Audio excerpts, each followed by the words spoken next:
I might get started because I'm going to do a bit of an introduction, but my colleague Scott will get into the nitty-gritty in a minute. So for those that are online, welcome.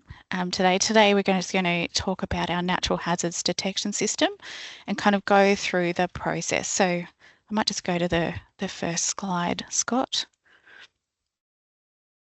So I'd like to begin by acknowledging the traditional custodians of the lands on which we are all meeting today, connecting from various places across Australia. We pay our respects to elders past, present, and recognise a deep connection that Aboriginal and Torres Strait Islander peoples hold to their lands, waters and skies. In this meeting on a natural hazards program, we acknowledge the enduring knowledge and resilience of First Nations communities who have managed and cared for the natural environment for tens of thousands of years. Their wisdom and understanding and responding to the land is invaluable as we work together to improve safety, sustainability, and resilience in the face of natural hazards. So, thank you all for joining us today. What I ask is a bit of housekeeping. So everyone's on mute and cameras are off, but please post any of your questions as we go along in our Q&A function. We will do our best to answer them as we go along. Some we may hold, we may have to get back to you if we don't have enough time, but we'll try to answer as many of them during the session, or we will discuss as many as we can after.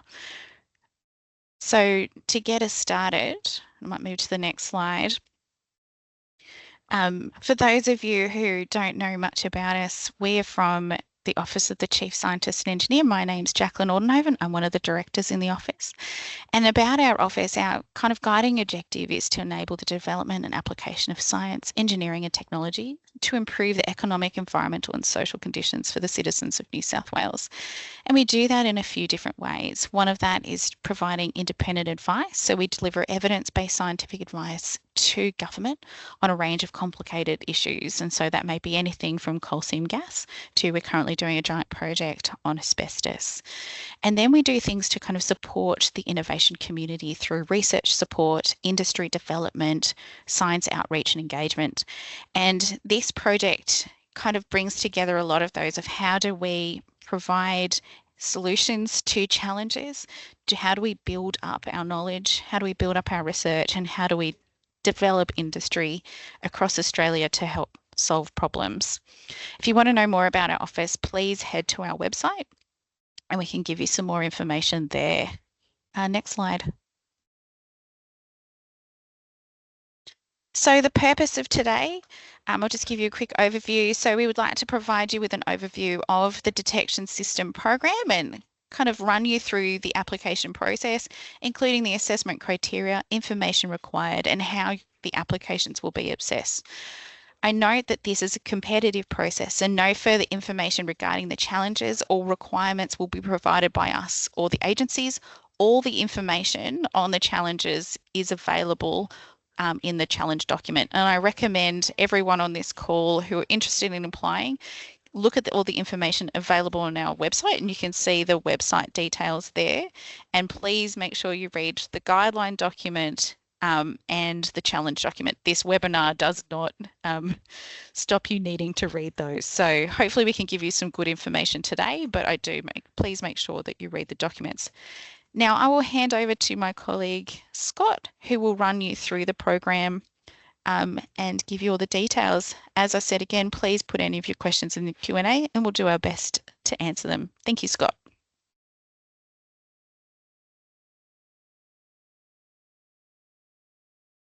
Scott, you're on mute. Look at that. Thank you. My apologies. First of all, I'd just like to introduce the Natural Hazard Detection System.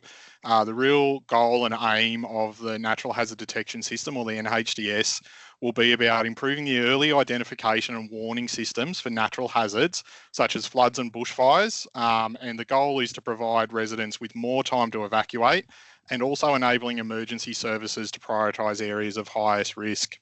The Natural Hazard Detection System is a project that's being delivered in partnership with the Reconstruction Authority here in New South Wales and builds on recommendations from both the bushfire and the flood inquiry, which recommended the need for New South Wales to look at and invest in early warning sensing technology to increase the awareness and the ability for residents and emergency services to respond. The NHDS program aims to improve natural hazard detection and strengthen the state's preparedness by testing and trialling innovative detection technologies, enhancing that early identification and warning of natural hazards, evaluating whether technology that exists is fit for purpose and offers value for money. Is really about collaborating with agencies and technology providers to develop solutions and looking at facilitating procurement options and considerations that we may be able to use for future procurement opportunities. I just wanted to quickly set a bit of an overview or an expectation about what is the NHDS and what it is that we're looking for as part of this program. The real focus of the NHDS is the actual technology. It could be sensors, it could be other technology, and you'll notice when we talk through this webinar that we will talk about technology. While we do expect that there is physical things on the ground to detect these natural hazards, we are open to solutions and options, and in one of our challenges have set the ability to also use data or other known attributes or user submitted data to derive the same thing. The key output that we're measuring as part of the NHDS is the data that comes from these sensors. The deliverable that we're looking for is the ability for a piece of technology to deliver information and data to a centralized API and data store that will be established as part of this program. I'll talk a little bit more about the data storage in just a second. But the other thing to consider and things that we are looking at through this program, and you will be asked to indicate as part of your application, is what communication technology that your technology can use to communicate and whether that affects its ability to communicate. Some of these communication technologies will be provided as part of the broader overreach of the program, and others may be some that are commercially provided. We just really wanted to draw out at this point that the target technology for this program is not any additional web portals, data stores, or analysis of the data that is generated over and above the scope of this project.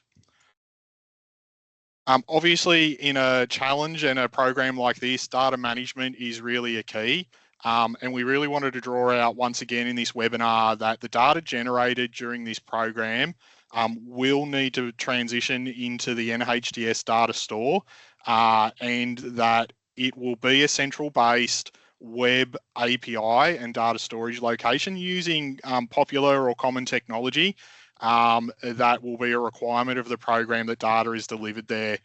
The New South Wales agencies participating in this program will access the data and the information from that central data store as the primary method of their way to access that data. We do understand and recognise that there may be some data transformation, media storage or analysis required in other online or cloud-based storage solutions before it's delivered to the NHDS to give the data and the information that we're needing. The exact details and the API are still under development at this stage. And what we do expect is that your ability to deliver data and interface with the NHDS API and data storage will be a key activity that needs to be delivered in the first phase of the grants. I'll just quickly walk through the overview of the grants and the phases of this program. The phase that we're talking about here now is phase one. The applications for phase one are now opened. Once those applications and the application period for this fund close, we will award grants of up to $50,000 for each challenge or application that is put forward.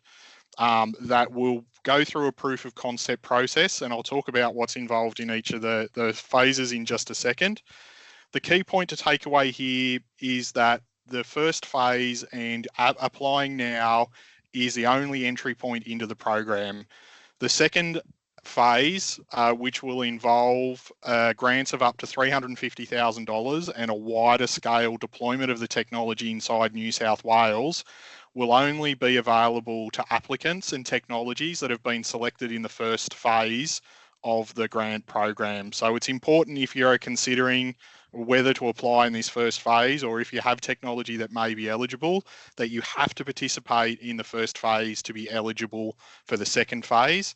And the third phase of this program would be a larger consideration by the government about procurement or rollout of the technology inside New South Wales. Just want to quickly run through each of the two phases of the project. So the first phase is what we're calling the proof of concept phase. In here, organisations will submit proposals to address the specific challenges, and funding will be allocated through a competitive process. During this phase, we expect that the key activities that you will undertake will be collaborating with stakeholders and agencies to better understand the problem, developing detailed technical responses or modifications or adaptation of your technology to best address the challenge being put forward, and testing the technology in a small scale pilot to show its capability and feasibility to be delivered as part of the program, and realistically to deliver its data to the NHDS API.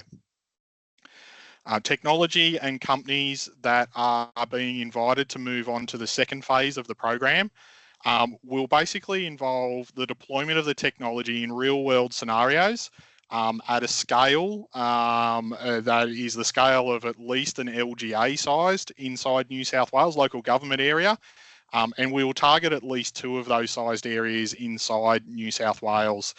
The exact location and sites that will be the subject of the phase 2 pilot will be announced when we announce the phase 2 grants and to companies that are participating in that second phase.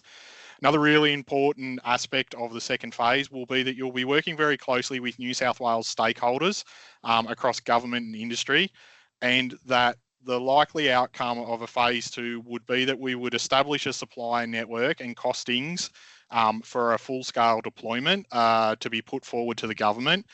And realistically, we're looking to verify the quality, accuracy and value of the technology whilst it's actually deployed and used in real-world scenarios. The very broad timeline for both of these phases of grants is that the applications are now open for phase 1. The applications close for phase 1 in December 2024, and they will be assessed by government agencies and the assessment panel through to March next year, with the goal to have on-ground and proof of concept activities happening from March to July in 2025. And with the publishing of the phase 2 grants and the phase 2 trials to occur from August 2025 through to July and August 2026. It's worth noting that any of the time frames beyond phase 1 are all subject to change depending on revisions of the program and the like. We just want to draw out some really key dates for anyone who is considering an application to the program. Obviously, the applications are already open, and the applications will close strictly and at exactly 10 a.m. on the 12th of December 2024. You should have a notification of an outcome in late February to early March 2025. With the earliest start date for the grant activities being into February and March 2025, with activities running through to August 2025. Hopefully by now you've had a look at the program and the how it's structured, and as Jackie articulated in the beginning, a very core and key document that I would encourage everyone to spend some time reading is the challenge statements.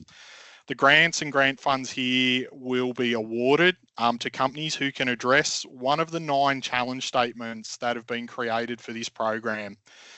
These challenge statements have been created in collaboration with 15 different agencies inside New South Wales to address a need a data need or an informational need that exists and that they would like to work on as part of this program. The 9 challenges selected for the detection system project are here on the screen.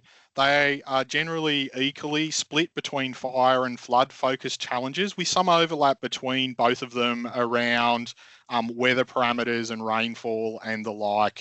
The 9th data challenge here is actually about the ability for companies or technologies to address existing data or information that already exists to turn it into more spatially dense measurements or information that could be used by the agencies to address one of those. It's important to remember when you're looking at your application and responses to the NHDS is that each challenge statement is written in a user story persona to really articulate the intent and the reason for the challenge. I would also encourage you to make sure that you look at the mandatory and optional common challenge requirements, and we'll cover these in just a second, and also need to address the mandatory and optional challenge requirements, plus the ability to send the data in the required format to the NHDS API. Your response will be assessed on your ability to do all 3 of these things. The only optional part of these is where a functionality or a piece of data is being listed as optional inside either the common requirements or the data requirements for the challenge. As I mentioned before, there are some common mandatory requirements for all of the challenges. Realistically, all of these solutions must support remote data updates via IoT or equivalent technology. Just to really make that explicitly clear is that we don't expect that agencies or anyone will be required to visit the site to retrieve the data from an onboard storage or the like. Solutions have to have a reliable power source to ensure continuous 24-hour operation without the need for physical site visits. Ideally, the solution should also be self-sufficient and not dependent on mains power, and that if it does rely on mains power, that it has the ability to operate for at least 3 consecutive days without main power, or on cloudy days if it relies on solar power. Solutions should use one of the NHDS data transmission technologies as a primary communication method, and ideally have the ability to switch to a secondary or a backup in case of a failure of the primary one. One of the optional requirements that we'd like to see with all of these challenges and technologies is that the data transmission and frequency can be adjusted in response to event triggers. These triggers could be seasonal, i.e. like a fire season, or based on the activity of the sensor. There will also be a provision inside the NHDS API that will give an indication to your technology that the sensor frequency, reporting frequency, needs to increase and increase at a rate that is consistent with those listed in the challenge. Just to orientate you to a challenge, I've pulled out the first challenge here around water over roads. The very first part of it is the user story at the very top. There is a little piece of background for each of these challenges to give you an understanding about what we're looking for, why the challenge is important if you aren't already aware. The next really important piece inside this challenge statement here is the mandatory solution requirements. Like I talked about before, your technology or solution must address the mandatory solution requirements. And ideally, it should also address the optional solution requirements and also be able to report the data attributes listed in the data requirements tables. There's tables 2 to 9 in the challenge document. Once again, inside the table, there is a mandatory data requirement that should be supplied for the technology to be considered, and optional data requirements that are seen as being beneficial or ideal to have delivered by the same technology. Moving on to the eligibility criteria for companies or organisations participating in the NHDS. This has been a very common question that we've already received a lot of questions about. To be eligible to apply for the grants, you must have an Australian business number and you must be non-tax exempt. You also have to have an account with an Australian financial institution, hold or have access to commercialise the IP and the IP associated with the technology. We need to know that the technology can be trialled and used inside New South Wales during the testing periods, and that this funding doesn't duplicate any funding received from New South Wales funding programs or state or federal grant programs being duplicated by this. One of you need to be one of the following entity types: be a company incorporated under the Corporations Act, an Aboriginal or Torres Strait Islander corporation registered. But what we do want to draw out and really emphasise as part of this is that we are really encouraging to see partnerships between either academic or organisations or groups of people who may be ineligible to apply with a company or a service provider that is able to receive the grants. It's been a very common question that we've received already, and we really do encourage you to look for partnerships, look for an organisation who can meet the criteria, the eligibility criteria for the grant, and coordinate the collaboration between partners. We'll cover that a little bit later as well. Eligible grant activities. For an activity to be eligible, it must directly relate to the project.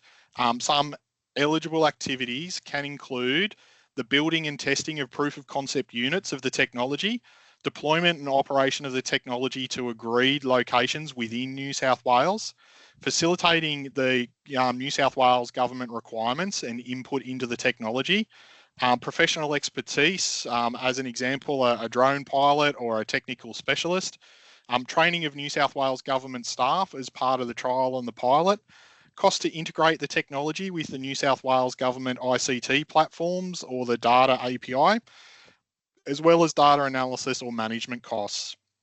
It's important to note that activities that have already been funded by another government grant are not eligible grant activities. Your grant application to the program in phase 1 will be assessed against 2 broad criteria, being the solution and the delivery. And inside the solution category, we'll be really looking at the suitability, the readiness, the innovation, and how it meets the requirements and value. Each one of these criteria has allocated a point value and assessed by the assessment panel as part of the grant process. Inside delivery, we are looking to assess your skills and experience and capacity to deliver the project. Have you the resourcing and the consideration about the equipment, technology and infrastructure needed to carry out the project, and also looking at your project plan and budget. It's worth emphasising once again, as Jackie alluded to in the very beginning, this is a competitive process, and that the assessment panel will be looking at each of these criteria and looking for applications and projects that best meet these criteria as they are scored. To apply for the grant in phase 1, and it will be the same for phase 2, is that we really do encourage you that you fully read the guidelines, the grant guidelines and the challenge document. All of these documents are found on our website and the link there, and any alterations or amendments will also be published back to the same place. Once you've read that, understood what needs to occur, you have to complete an application inside the Chief Scientist Smarty Grants platform. The link for that is here on the screen, and we will provide that inside the information as well, or the comments. We do need you to provide all the information that's requested or required in that application form. And it's really important that you address all of the eligibility criteria and the relevant assessment criteria. There is the ability for you to include all the necessary attachments and information that supports your application. And it is also very important that the application is submitted by 10 a.m. Because the applications will close at that time. Even if you have that application open, it must be submitted and saved inside the Smarty Grants platform before that cutoff. So we would heavily encourage people not to leave it to the last minute to submit those applications and need to worry about things or technology issues.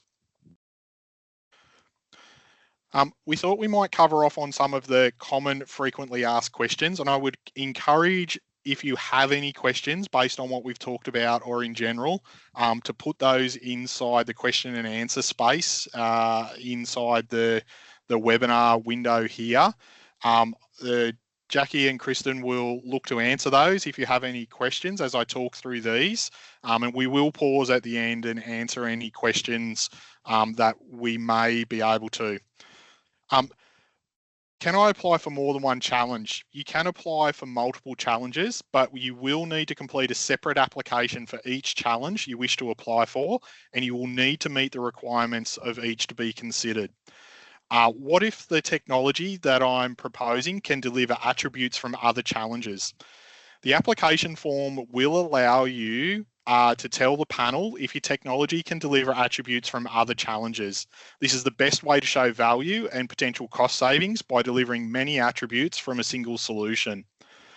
To do this inside the application form, if you select the primary challenge that you're looking for, in this instance, I've selected challenge 7. When you go through and show what attributes that your solution can deliver, there's a third question down there about whether your application can deliver other information or attributes from other challenges. And that will open up a secondary space where you can indicate to the panel what other attributes that you can deliver. Probably the obvious question here is it one application or two? I've just drawn out two fairly simple examples here where you may have a technology or a sensor that can deliver the weather criteria for challenge 7 and the fuel moisture requirements for that. And if they can deliver all of the required functionality and attributes for challenge 7 and 8, you are eligible to complete two applications, two individual applications inside Smarty Grants under both challenge 7 and challenge 8.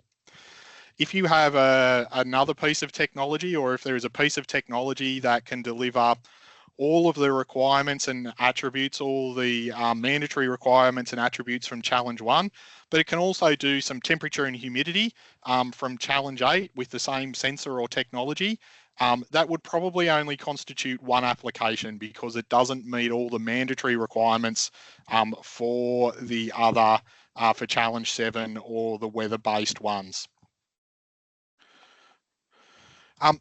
I covered this a little bit earlier, but if you're not actually eligible to apply but have a product or an idea, we would highly encourage partnerships between different types of organisations and people. Only the applicant must meet the eligibility criteria and be responsible for the project delivery. Inside the application, you'll be asked to explain about the role and any costs associated with partnering organisations. Do you have to be a business based in New South Wales? Being New South Wales based is not a requirement of this grant. It would be expected, however, that you can undertake all the grant activities inside New South Wales. The panel will consider your plan and ability to do this and what cost implications this has on your proposed budget. It's really important to draw out that Australian subsidiaries of international companies are considered eligible for this program.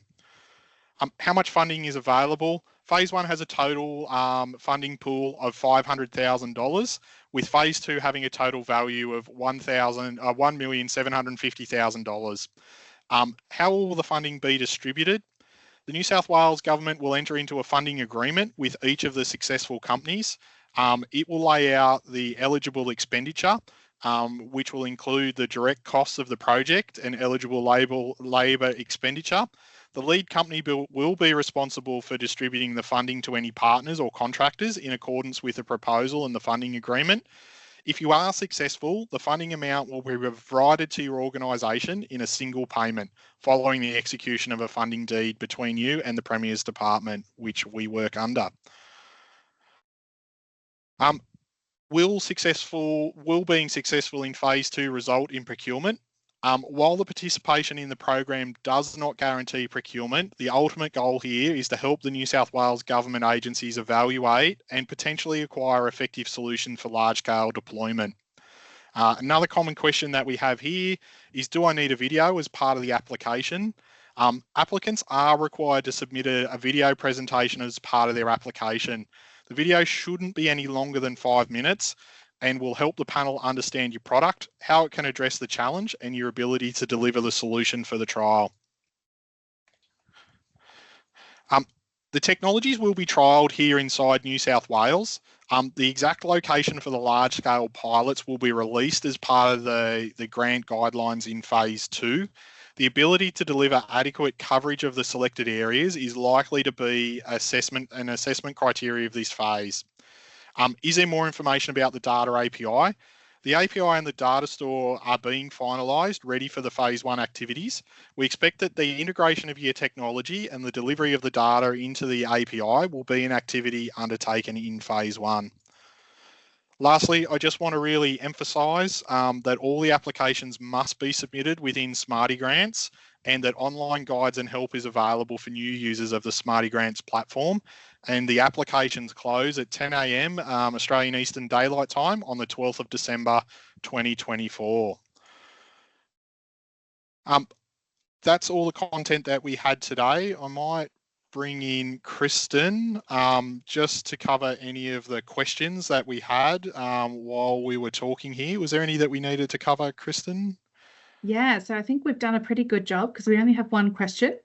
And that question is around sort of, can we comment on whether early warning platforms based on simulations, are they also going to be considered as part of solutions by agencies? If they are analysing existing data and delivering one of the attributes required for the challenges, then any technology would be accepted. It's really important to emphasise that the deliverable and what you will be assessed upon in your technology's ability to participate is the ability to deliver one of the data attributes. So if your simulation uses realistic data or real life data and can tell us where a fire is or where a flood is occurring, then that could be a solution that is considered. But that would be something that you would need to consider and look at the challenge statements to ensure that you're delivering one of those attributes to the API about activity that is occurring at the moment. We're not looking for this program about predictions or future impacts of natural hazards. And so we're now starting to get a number of questions in, so we may actually run over time, and we'll get back to these questions sort of following. But if we have a little bit of time, we do have a couple of questions, and I'll pose them now, but we might end up covering these more in FAQs after the webinar. But we've got a question here. The solution should minimize false positives and provide reliable data for timely decision making. Can you define a false positive, i.e. is detecting an approved pile burn a false positive? I wouldn't consider that that's a false positive, and because there is a fire and it is being detected.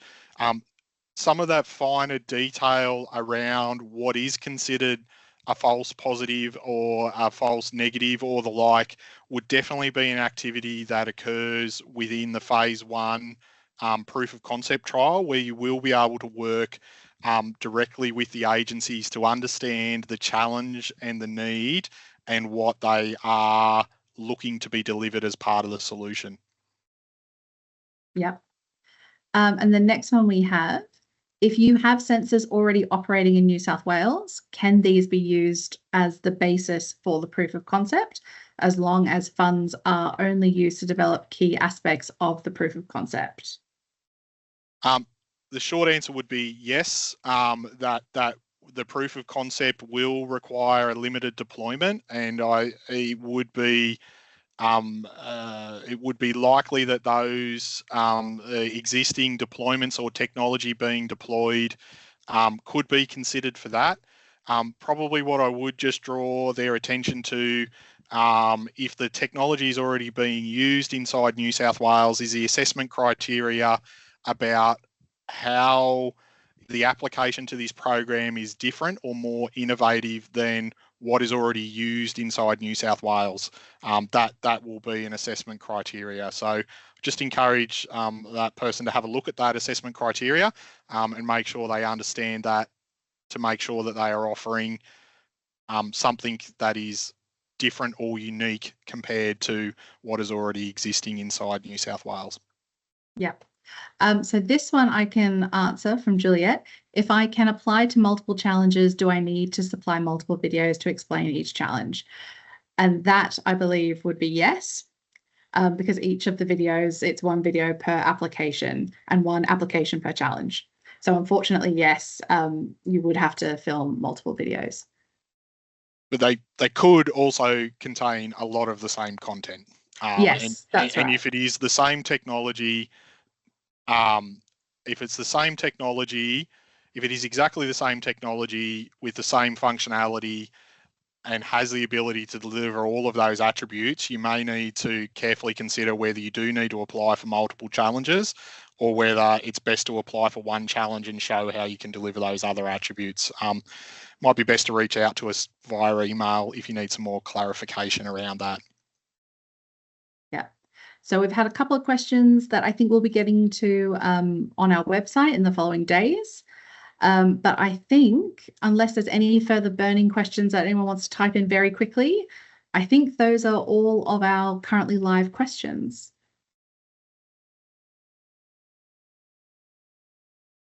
No further responses, so I think we are done. Oh, sorry, one more. So can you please provide a link to the existing data platform API web page? So I can answer that one there. This is a new functionality. It's probably a point we didn't cover. There is currently not a combined data storage and API for this type of natural hazard data inside New South Wales. So this is a new product that is being delivered as a parallel deliverable as part of the overall project. So the API doesn't exist at the moment, but it will be based on common modern web-based technology and architecture that I would be pretty surprised if technology is not already able to comply with. But once again, just to reiterate that, we expect that your ability to integrate and testing the integration with that API would be an activity that is funded and able to be undertaken as part of the proof of concept and phase 1 grants. Yeah, we've got a couple more coming through. So does the funding cover costs associated with data connectivity and transfer? Specifically, I'm referring to any expenses related to maintaining network equipment, connectivity, or transferring data. Excellent. That was probably a point I didn't spend a lot of time on, but it is articulated in both the challenge statements, in the challenge statements, is some of those technologies will be provided inside the trial area. If your technology, in the first phase, we've asked you to indicate what technology you can use, and that will be a factor that we consider probably more in depth in phase 2 is about what is there, what needs to be supplied. But our intent is to supply access to common communication technologies for the trials. But we would ask for you just to indicate what it is that your technology uses, and we will consider the likely costs, whether it's supplied by you or by us, in comparison to other technologies. Okay. Any guidance as to what areas of coverage is expected for fire detection? Is the intention for a full deployment to cover the full state, or each device only a limited area?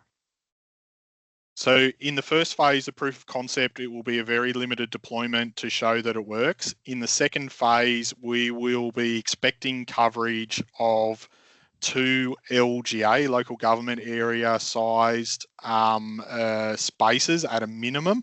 But obviously, if your technology has the capability to cover broader areas like the entire state, that is obviously a technology that would be of interest and give us a quite a good value for money proposition compared to physical detections or capabilities in smaller geographical locations. Yeah. Next question. So is there existing open data on New South Wales Open Data that is relevant?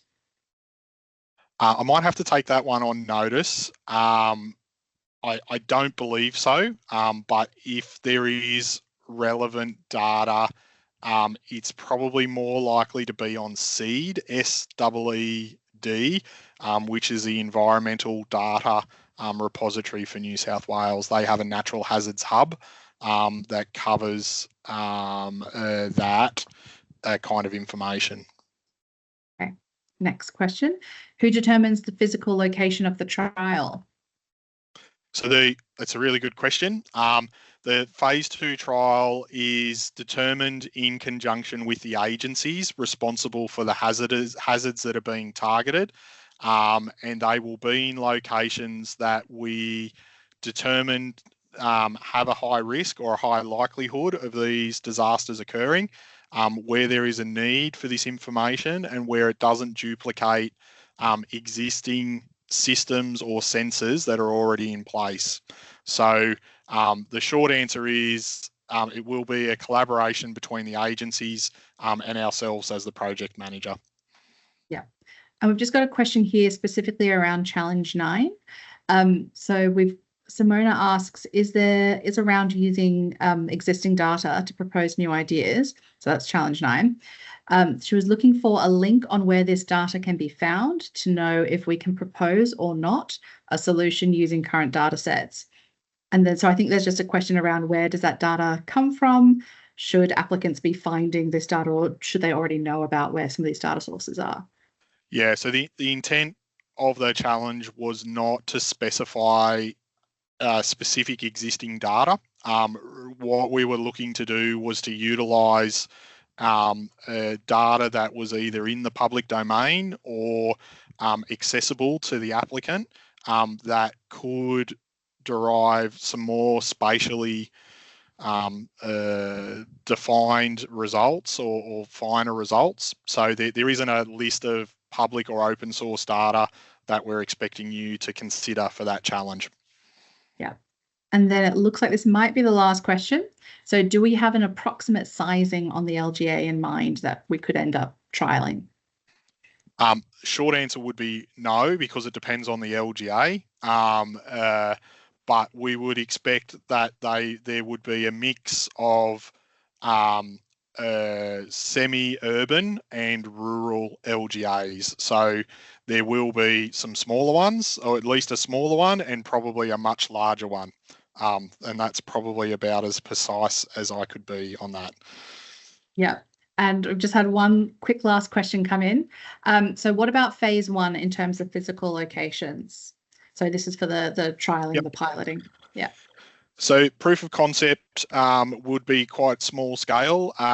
We haven't defined where that would occur, but we would expect that it's likely to be in the Greater Sydney kind of area, on the basis that that is where most of the agencies are currently based in terms of head office and their technology kind of specialists.